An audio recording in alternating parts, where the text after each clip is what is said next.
For decades, Dr. Phil McGraw's Texan drawl became a fixture in American homes, his brand of tough love turning him into a cultural institution. We watched him fix families, confront troubled teens, and tackle addiction, all in the span of a single hour. But what if the promise of help was just a performance? What if Dr. Phil was less a healer and more a showman, orchestrating pain for ratings? The show's formula was simple: real people, real problems, and Dr. Phil's no-nonsense advice. His catchphrases, like "how's that working for you?"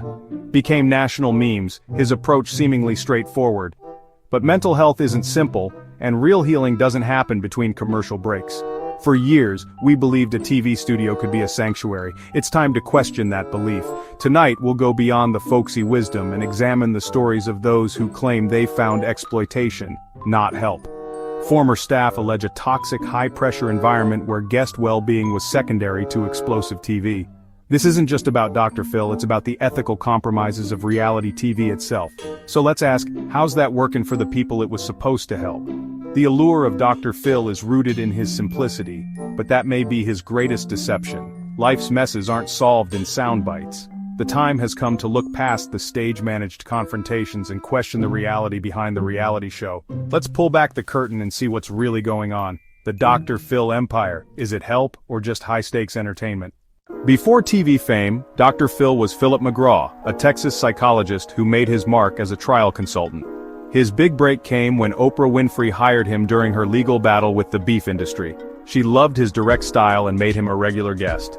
That endorsement launched Dr. Phil's own show in 2002, which quickly became a daytime juggernaut. He wasn't just a host. He was presented as an authority, a doctor who could fix society's problems on air. The show's genius was blending confessional talk with the gravitas of therapy, making viewers feel they were getting real psychological insight. Dr. Phil's persona was carefully crafted, a straight-talking Texan who cut through psychobabble with simple analogies and memorable phrases. He positioned himself as the antidote to a world gone soft, the truth-teller unafraid to say what others wouldn't. But here's the catch. Since 2006, Dr. Phil hasn't been a licensed therapist.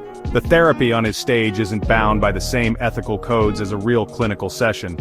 This loophole lets the show operate in a gray area, offering advice that looks like medical help but isn't.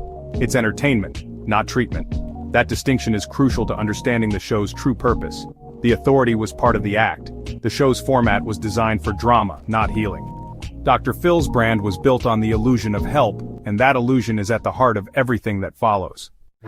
The Dr. Phil show claims to help people in crisis, but many former guests say their pain was exploited for TV.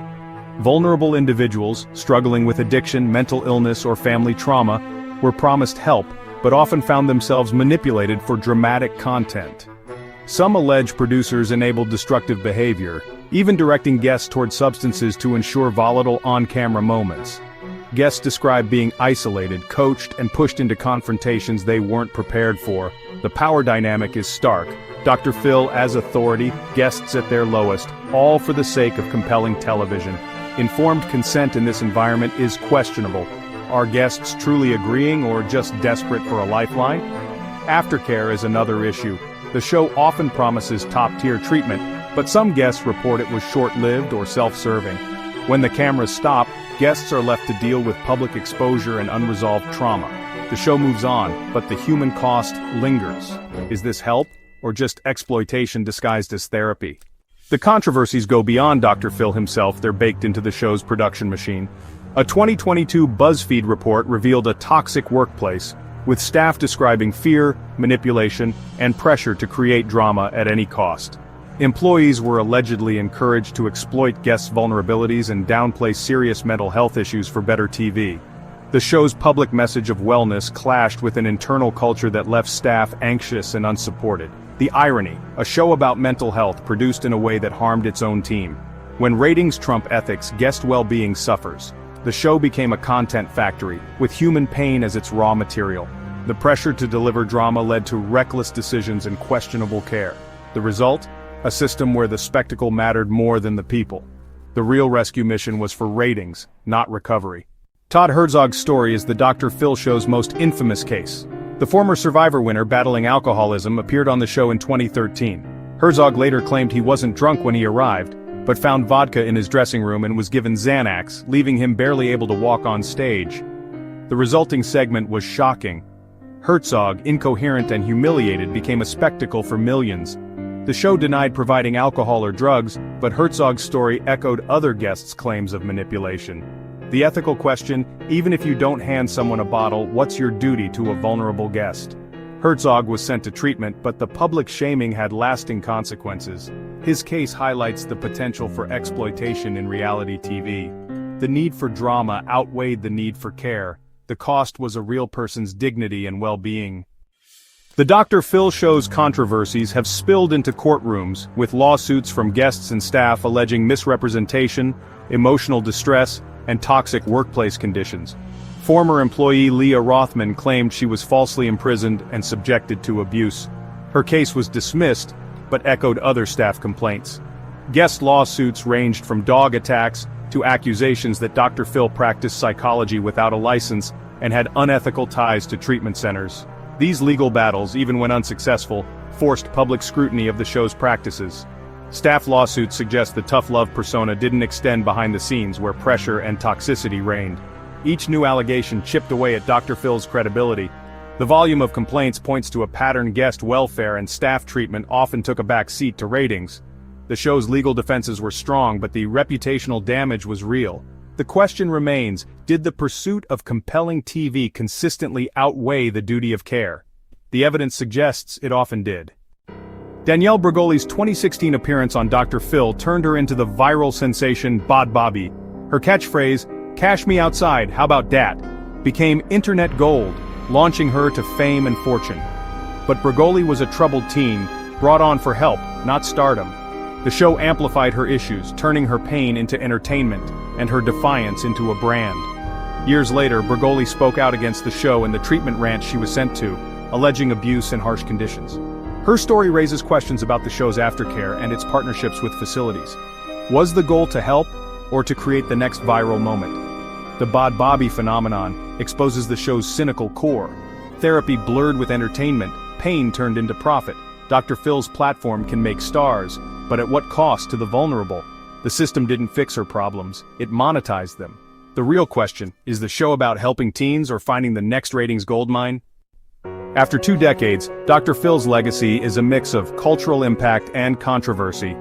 Once seen as America's trusted therapist, he's now associated with exploitation and televised cruelty. Loyal fans defend him, but for many, he's become a punchline, a relic of a less compassionate era. The show's end in 2023 marked the close of an era, but also reflected years of criticism and declining relevance. Conversations about mental health have evolved, leaving Dr. Phil's tough love format feeling dated and harmful. The show's catchphrases, once iconic, are now used ironically to mock its simplistic advice. The reputational damage is real. Dr. Phil's empire was built on the promise of help, but is shadowed by questions of who truly benefited. The end of the show is a cautionary tale about mixing therapy with show business. Dr. Phil proved there's an appetite for psychological content, but also how easily it can be exploited. His legacy is forever marked by the question, who was really helped, the guests or the brand? When suffering becomes spectacle, the line between savior and showman blurs, the halo is tarnished, and the lesson is clear. Dr. Phil's story is a mirror for our relationship with reality TV. For years we watched real people's pain, justifying it as help. But the real machine was for ratings, not healing. The Dr. Phil model, conflict, confrontation, emotional breakdowns, has shaped the entire genre. The ethical issues aren't unique to his show, they're endemic to reality TV. We, the viewers, are part of the system. Our attention funds the spectacle. As the show's influence wanes, maybe we're becoming more critical, demanding better care for those on screen. The true cost isn't measured in ratings, but in the lives impacted and the trauma broadcast. Dr. Phil's legacy should make us question what we watch, and who pays the price. Before tuning into another person's breakdown, we must ask, who really suffers for our entertainment? Too often it's the person on screen, long after the cameras stop rolling.